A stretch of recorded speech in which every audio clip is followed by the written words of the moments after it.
This is Jeanine, and you're listening to WCBG.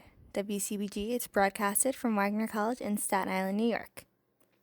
Today's interview is with the band Roseburg. They are currently from Utah, and their music is super hype.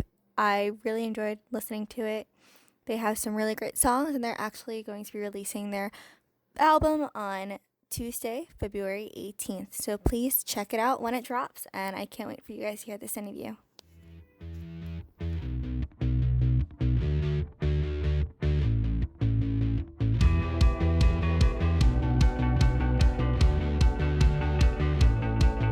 Hello? Hi, Jeanine. Hi. Hey, this is Zach. Hi, Zach. I'm here, and also Keith, our drummer. It's just us two. Hi. And I think the other two guys might eventually show up in the middle of the interview, but we'll see. Okay. We'll just see where it goes. We'll see what happens. Okay, first I want to thank you guys for talking with me. I appreciate it.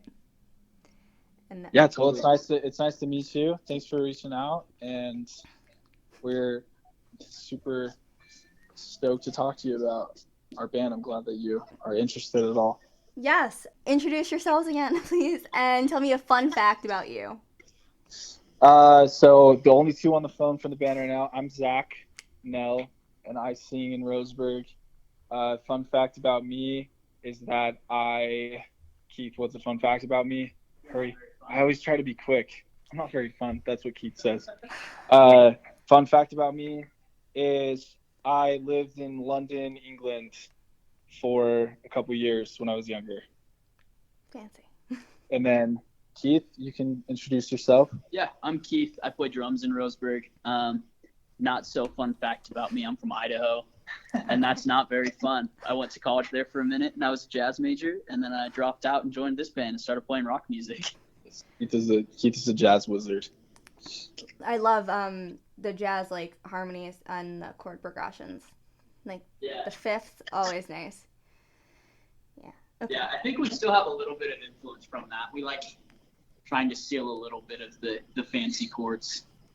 I feel like every time we hit a minor, it's always a minor 7 instead. Every time. I never just play a normal minor chord on the guitar.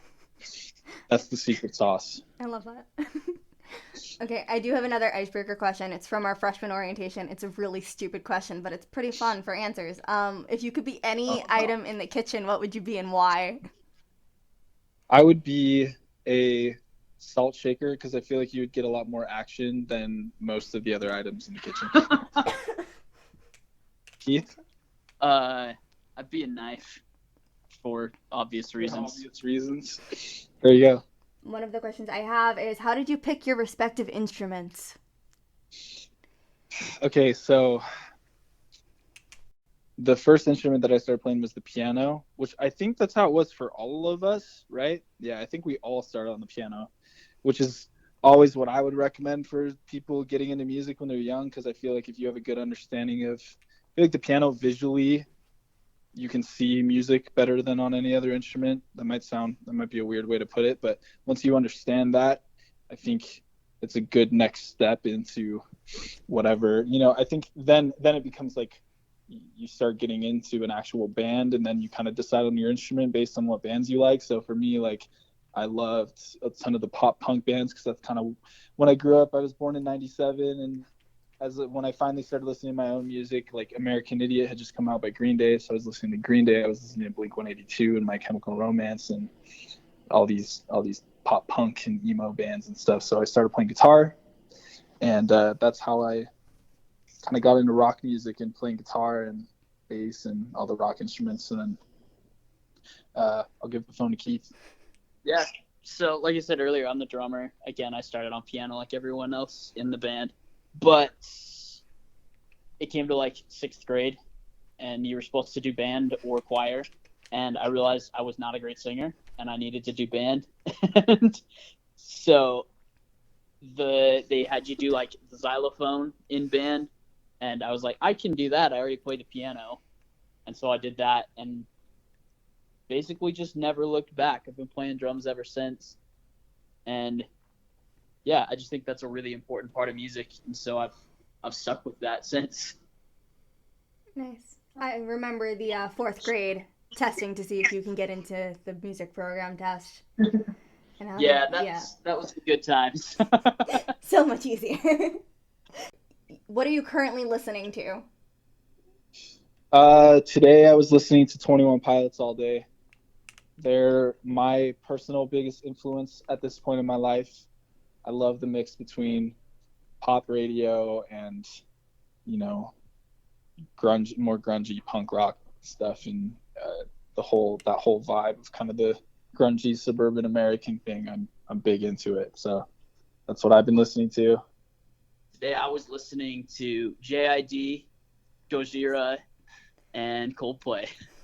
Wow, what a mix! I always try to be pretty educated on like what's working on like on the charts and stuff, just to understand what's going on and to try to like stay young and stuff. I feel like it's an important thing to do as a songwriter, to be able to balance that up, but also the stuff that gets you going and you're passionate about and stuff, and how to, you know, take something from everything. But as far as like, we just made a Spotify playlist actually as a band of the main artists that inspired our upcoming album, Righteous Punk, and people on that playlist are like I said, 21 Pilots, Billie Eilish, John Bellion, Coldplay, Young the Giant, Red Hot Chili Peppers, Nothing But Thieves, and then like Bring Me the Horizon and Sleeping with Sirens also, which is more of like a post-hardcore band, but Kellen Quinn, their singer, is our manager and mentor, and so we kind of take something from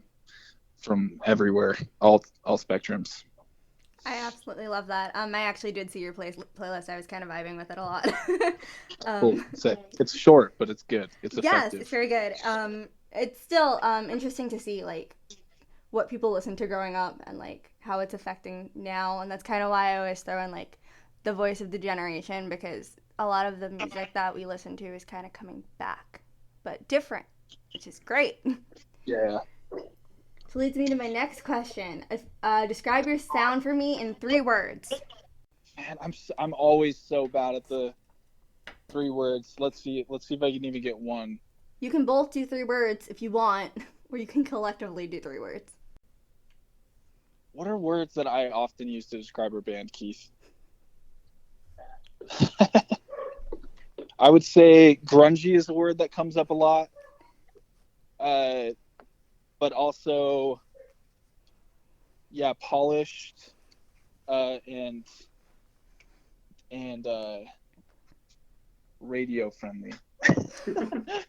All one word. You can get any words that are the opposites of each other. That's what we use to describe. And honestly, that's a good point. I think that like our music really is where like radio friendly, summery, happy jams meet darker undertones and overcast and grungy and a lot of those things. My favorite music is where those two things kind of collide, because you can cover sometimes heavier topics or more important topics, but in a accessible way, in a way that people will resonate with and not turn away. And so I think that's what Roseburg's all about, is kind of, we make music primarily, I would say, I always imagine that I'm writing to like that random kid in freaking the Midwest of the United States who maybe doesn't have a lot of friends, maybe is experiencing anxiety or depression or even abuse, or, you know, some of those like hard things. And I think we make music that covers those topics and makes them feel safe and understood, and but also brings hope. It's always a hopeful message, I think, because I think the world just needs more of that. There's too many people that are talking about how bad it is and how scary it is and whatever. And I feel like it's nice when you feel understood, but then you can also have a person say, but it's going to get better, and this is why, and this is how I know that. So sorry, I took that a little farther than 3 words, because I always am not good at the 1-word answers. I really do like the juxtaposition in your music. I think specifically like the fact that you're not shying away from a lot of these harder and difficult topics is super important. But the way it's portrayed in your songs, it's more so like some days you're listening more so to the lyrics and you're like, wow, like just lyrically it's fascinating to listen to, and then other days it's the instrumentals and you're like, You kind of oh, just turn your brain off and yeah. just kind of chill and upbeat and fun. Yeah, exactly. I love that. I love that about this. It's always my favorite artists where they kind of cover both. Mm-hmm. I specifically like artists that make me think, like, not specifically like, let me find the right words. Okay. So I like it when artists, I'm listening to their music and I'm thinking about what they're trying to tell me, but at the same time I'm just enjoying the message. Like, if that makes any sense. But Yeah. yeah. Yeah. Okay. Agreed. So my next question for you is actually, what is the weirdest or funniest question you've ever been asked in an interview before? The first thing that comes to my mind, it's not necessarily an interview per se, but after one of our gigs one time at a college campus, there was a girl that said that she was an art major and really wanted to draw me, but then she said that she only draws nudes. Oh. And so that was the most bizarre thing that's happened thus far. Okay. That was it. So we have a question that we think is kind of out there. Not really out there, but kind of out there. We ask this question to everyone we interview because we love hearing artists' opinion on this topic, and we think it's something that should be spoken about more so today. So the question is basically, what is your opinion of releasing an artist's unreleased music after they've passed away? Should it be released? Should it not? That is an interesting question. Who was I Wow. having this conversation with? Was this you or was this Zach? It wasn't with me. Oh, man. What? Then I guess you should answer the question. Yeah, Keith. I You've had been this thinking about it. conversation with my wife the other day, actually. And I think it kind of depends. I think people keep releasing Jimmy's music or like Miles Davis's music, and it's stuff that like they never finished and specifically didn't release even though they had access to releasing it, and so they didn't want to release it, and I think that's weird. I think like Mac Miller's new album was cool because it was something he was working on and something he actively wanted to finish, and the guy that produced it knew that Mac wanted it out. So I think it depends on the situation. If the purpose is for money grabbing and it's 60 years later, I'm not super down with that. But I think Mac's album was an important one that needed to be heard and something that he wanted to be heard. Yeah, I agree. I second that. So our PR director, Grace, came up with this question, and the reason she came up with this is because of a Little Peep song, and how it basically sounded like it was stuff pulled from a bedroom demo. Yeah. And how it wasn't fully finished, how it just didn't sound right. Yeah, and I mean, sometimes I think kind of like what he's saying, sometimes that can be charming because, of course, it's not fully finished if they didn't fully finish it. But if it's something that they really wanted to get out there and they wanted that message to get out there, I think that that's cool. And when people know them, people who know the situation get to make that call. But I agree. I think that when I really have a problem is just the cash grabs and many, many years later releasing stuff. And even like Michael Jackson features on one of Drake's new songs and stuff, and it's a cool song, but like that's when it is kind of like it's strange to me. It's cool and I don't care that much, but that's a little bit different of a situation. But yeah, I mean, I think in general, I'm all for, the present in music and who's doing it now, and kind of let music run its natural course in history and who's alive and who's working now, and that's always what has my main attention. This actually leads to my next question. What is one thing you would change about the music industry as it is today? So our band might even be split decision on this one, but this is something that I feel pretty strongly about, that I might be in the minority about. I don't love how many artists, quote unquote, there are out there, how easy it is to release music. I know that there's arguments that can be made, and that's really cool because everyone can express themselves and everybody can have a chance, and the internet's done that. But to me, what the internet's really done and the industry's really done is it's cheapened music in a lot of ways, where a lot of people who aren't working hard or aren't they don't really care about the messages that they're putting out into the world. It's so easy for them to release stuff and then promote it, which, like, I think it's awesome. Like, anybody should be able to make music and do what they love and stuff. But I don't think something should be put out into the world and promoted until it's something that a lot of thought went into, and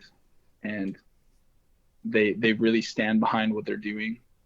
So I think that that's something that is cool about maybe the industry of yesteryear, of how I think there was more just competition in general in music, because it was just less people who needed to really compete to get their music heard.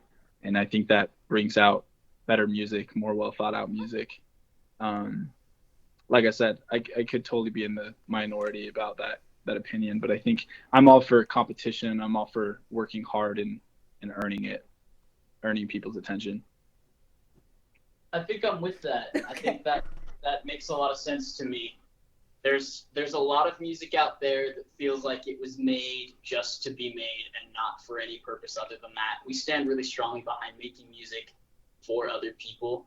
Yep. And making music that would make a difference in other people's lives and positively affect it. And there's a lot of it that's just there or even negatively affects people's lives. Yeah. And that, I think, bothers us a little bit. Yeah, I think that's well said. Just music is meant to be, if you're putting music out there, if you're promoting music, that means it should be for other people. If it's just for yourself, just jam by yourself and don't record it. But you record music for it to be listened to. And so I think it should be a selfless process and not a selfish process. And that's something that I would love to see change in the industry, have music be more important. It kind of loops into my next question. What is your opinion of streaming services like Spotify? I love it.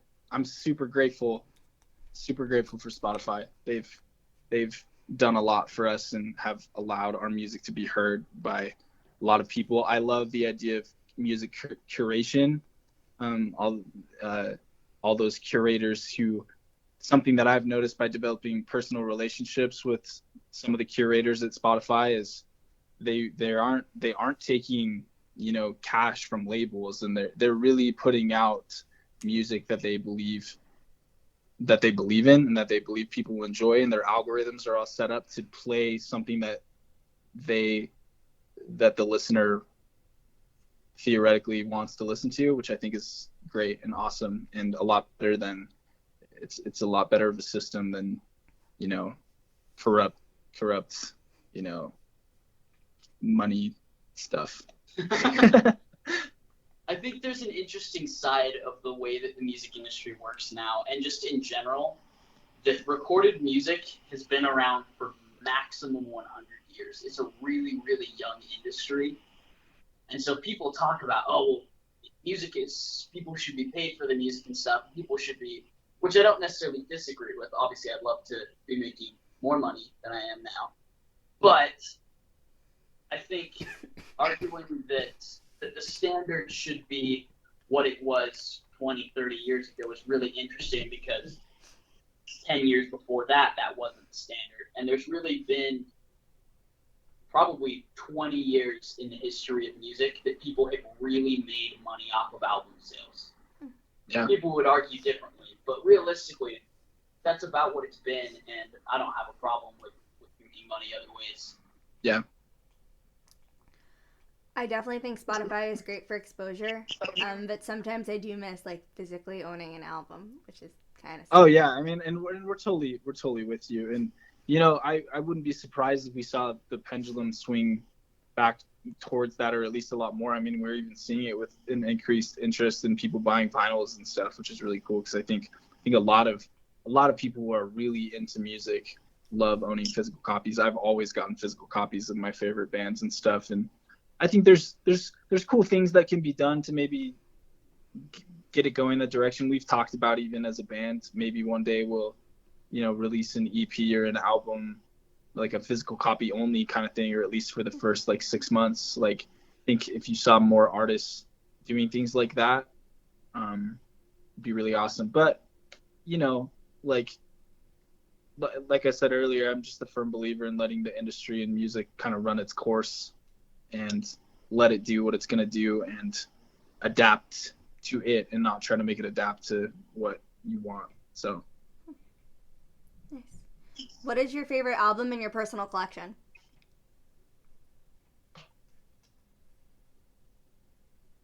I think for me, I have, I think 4 copies of Steely Dan's Asia, and I go back to that all the time. I don't know why I have so many copies of it. I was going to say But that. I have like So 4 you can copies listen to of it Asia. 4 times the amount. So Asia by Steely Dan, I think, is mine, as far as like a physical album. My collection is relatively small. We're talking physical collection, because I really only buy albums from my favorite artists. So I would say French by 21 Pilots. So my next question for you is, what do you do when you're not writing music?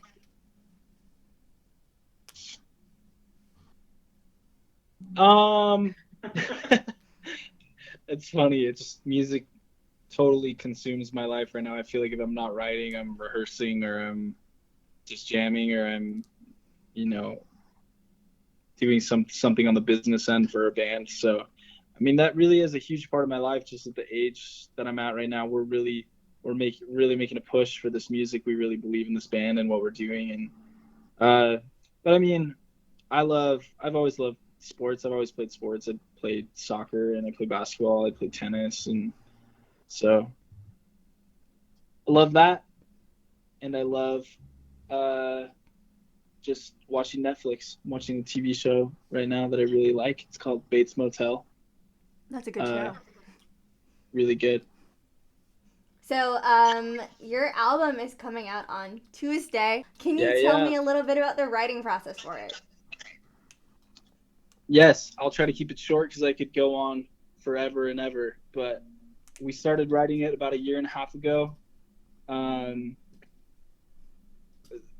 It was interesting how it happened. I think that we have kind of a unique way of writing in our band. One thing is just that I think a lot of bands will just write. They'll just start writing and write a lot of songs and then kind of decide what goes on the album. I think for us, we have a pretty good idea of what's going to be on the album as we go, and we don't really keep working on something if we feel like it doesn't fit the album. So we really just write as many songs as are going to be on the album.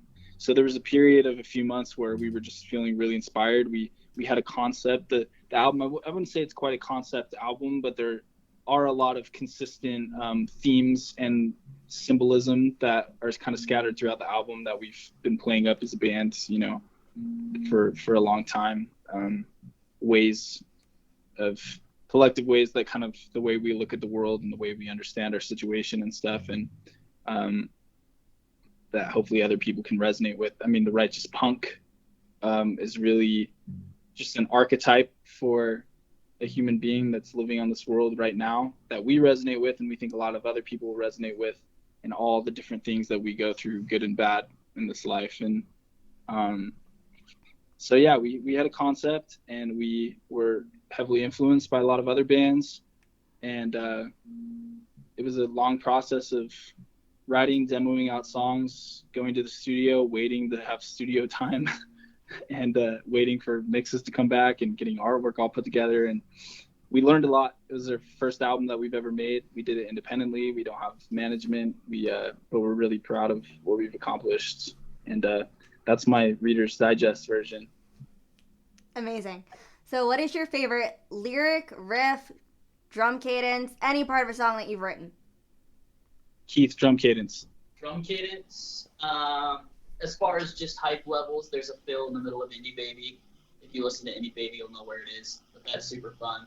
I think my favorite lyric was the first single off the album, and it's from the song Be Good, and the phrase is just, all I want to do is be good. Yeah. I think that line itself really sparked a lot of the theme of the album. It might be one of my favorites too. Also, I love the guitar riff on R.I.P. I wrote. Yeah, it's pretty bad. I think. I mean, there's so many things. There's so many things I love. Yeah, they're all like your little babies. But, Yeah, they all remind what they really are. They all remind me of very specific times in my life, and you just see this process of me getting better and learning and working hard, and so yeah. I'm assuming the album's gonna be like kind of like a story in a sense, based on what you're talking about. Are we gonna be on like a journey through the music? I wouldn't say that. It's not like linear. It's not like a point A to point B per se. But it is kind of the same character going through a bunch of different things, song by song. That I think the idea is that the listener can, kind of take shape of this righteous punk, and hopefully relate to all the different songs, covers, different fears, different problems that you have as like a young adult going through life, and different issues that you have, but also different like happy things that happen, and just so yeah, I don't know if it's so much a story as it is just a lens to that you can look at the album, but I think even somebody, I mean, our goal is always somebody that doesn't know anything about any of that or any of the symbolism can still just listen and jam to it and sing along and have a good time, so it's fun. I love a good relatability factor in a song. I feel like that's super important nowadays. It's placing a focus on different aspects of the process of the writing, like in music in general. Like sometimes you listen to a lyric and you're like, ooh, that lyric really stuck out to me, or like I always ask like drum cadence or guitar riff as well, because those things are important aspects of a song that I feel like kind of set the mood for what you're listening to. Exactly. Yeah. My next question for you is, what is your favorite state that you've ever been to? Oregon. Super easy, and that would be the same answer for the other two guys in the band too. Okay. There's a reason we named ourselves after a town in Oregon. Yeah, that's our favorite place on earth. That's where we met. That's where it all happened. That's where we write from in our spirits and our minds and stuff. It's just that's the thing for our band. But besides that, because that's a really biased answer, I love Ohio. I have a weird obsession with Ohio. I think it's beautiful, and I like a lot of those Midwest places. So I like Ohio. It's simple. So my next question for you is, what's your favorite venue that you played in? Yeah, that was really cool. We played at an art museum one time where we live now in Utah. That was pretty dope. That was really, really unique. It was like a art after dark event, so we got to play, and there were a ton of people there, but there was also a ton of really cool exhibits and stuff, so it was just different. It was cool. Nice. What's it like living in Utah? Cold. It's very cold in the winter. I don't know, we have mixed love-hate relationship with this place. It's been really good to us. It's been awesome. It's where I grew up, and that's why we're here. We got a lot of family support and stuff, and there's a lot of really good things about Utah, but I think we're all pretty stoked to go to California and be warm. What's your favorite song to play live? I think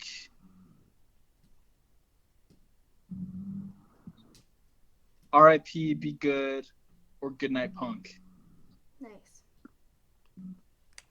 Okay. So my next question for you is, do you have any pre-show rituals or superstitions? Yeah, we have a weird one.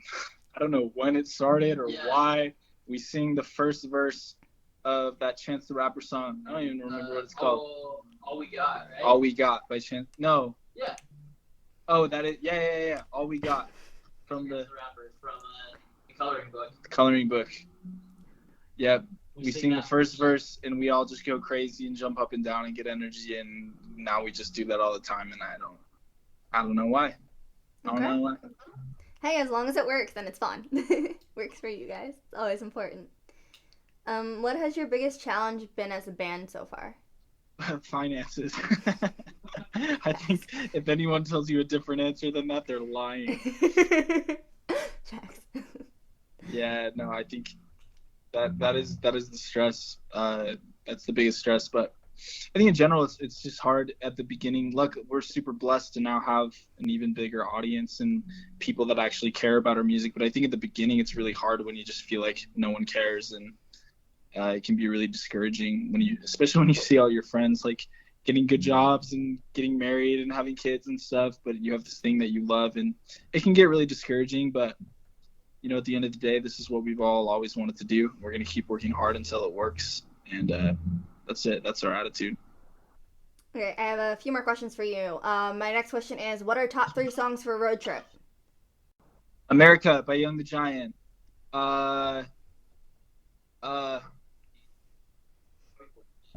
Bored to Death by Blink-182, and Ride by 21 Pilots. For things that came to mind. We listen to full albums. Okay. That's usually what we hear. So then, top 3 albums for a road trip. Those were pretty much them. Okay. California, Blink-182, and Home of the Strange by Young the Giant, and Blurry Face by 21 Pilots, among others. My second to last question is, if you could perform with any artist, dead or alive, who would it be and why? The Beatles, easy. Period. Okay. Yeah. I feel like you have to. It's just, I don't know. If it had to be alive, my dream performance alive, I feel like what would fit our scene the most would be us, John Bellion, and 21 Pilots. And that bill would be crazy. That would be pretty wild. That's two of the best. That would fit our band a lot better than the Beatles. Yeah. They'd be like, who's this scary loud band? Oh no. Yeah, so that would make more sense for us to play with. And I that'd agree. be sick. I just had to diversify from 21 Pilots. I love that. Okay, and my last question for you is, what are your goals for the new decade of 2020? We want to be the biggest band in the world. By the end of the year. By the end of the year. By the end of the decade, for sure. I think that's honestly our goal. That's it. That's the one goal. That's all I've got for you, Jeanine. Well, you already said you're going to be dropping your album Tuesday and you're going to be going on a tour. So that's all exciting stuff that's going to be happening in the year. And that's true. Yeah, that's the start. We're going to be doing a full tour. We're working on getting that funded right now. If anyone's listening to this, we started a Kickstarter yesterday. We've already earned $5,000 out of the $10,000 that we need to go on tour. And if you want to help us out, if you have kindness in your heart, please do. And you can also get a cool shirt from that, or a hoodie, or other things. Merch is always great. Yeah, hashtag merch. So thank you for talking with me. Yeah, I appreciate it. Totally. Thanks for hitting us up. No problem. Thanks again. This is Zach from Roseburg, and our album Righteous Punk comes out on Tuesday, February 18th, and we hope that you all enjoy it. Thanks for listening.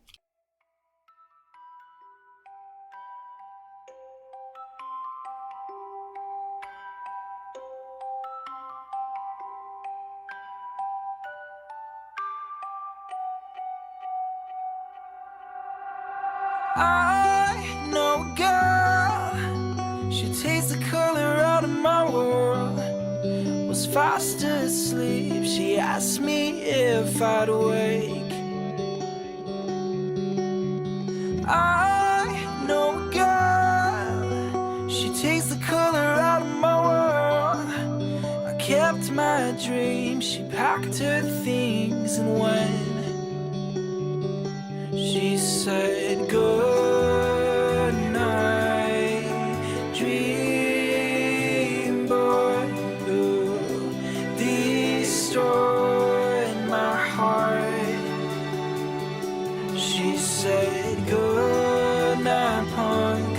One day wake up and dream your dreams away.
get you good up. Yeah. And I hate to feel bad, I do. My heart seeks peace and my mind seeks truth. The world seeks down, but when I seek up, gotta get you good up, get you good up. Yeah. All I wanna do is be good for real, but hate to feel the things I feel. But then a feeling I know I'm alive and I know I'm alright. And all I wanna feel is some peace. I've been feeling anxious since I turned 19. The world seeks down, but when I seek up, gotta get you good up, get you good up. Yeah. All I wanna do is be good for real, but hate to feel the things I feel. But then a feeling I know I'm alive and I know I'm alright. Yeah, all I wanna do is be good for real, but hate to feel the things I feel. But then a feeling I know I'm alive and I know I'm alright.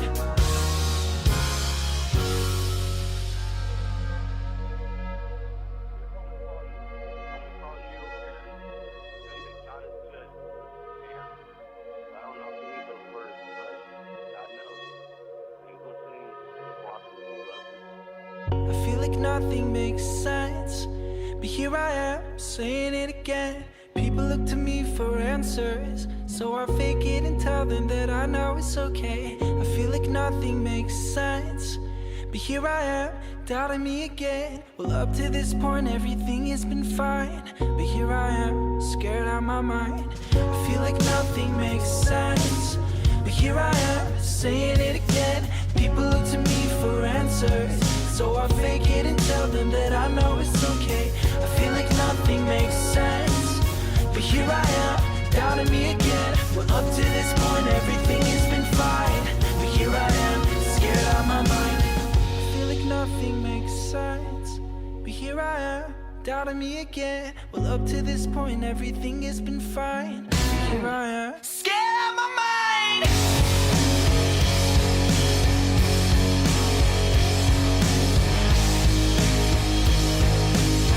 Here I am, scared out my mind.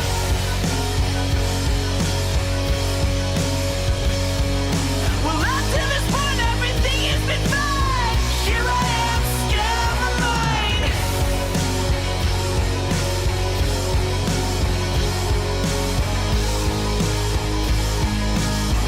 Here I am, scared out my mind.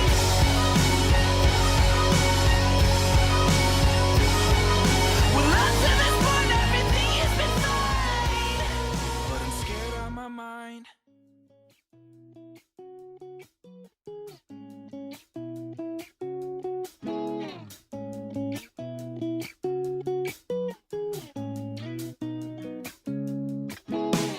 Breakups, a cemetery full of dead love, a skeleton of what it once was.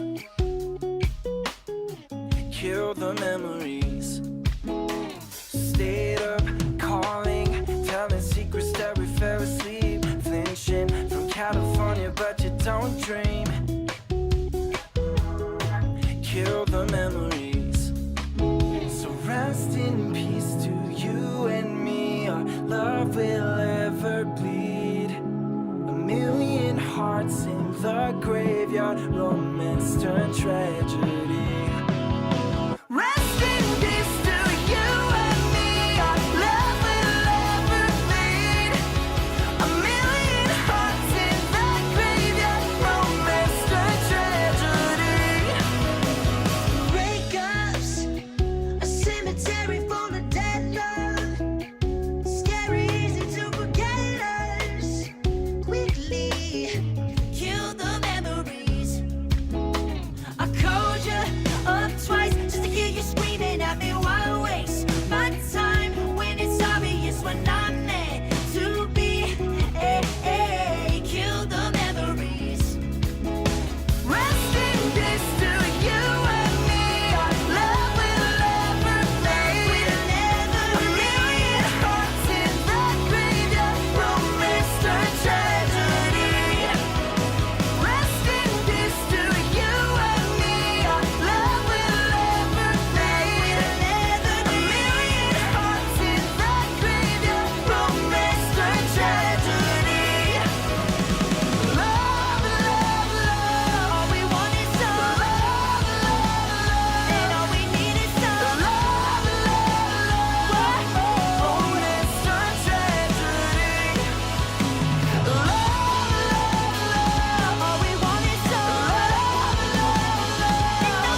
love me. Cure the memories. Again, that was Roseburg. If you really enjoyed today's interview, don't forget to check out their album. It drops tomorrow. Have a great night, everyone.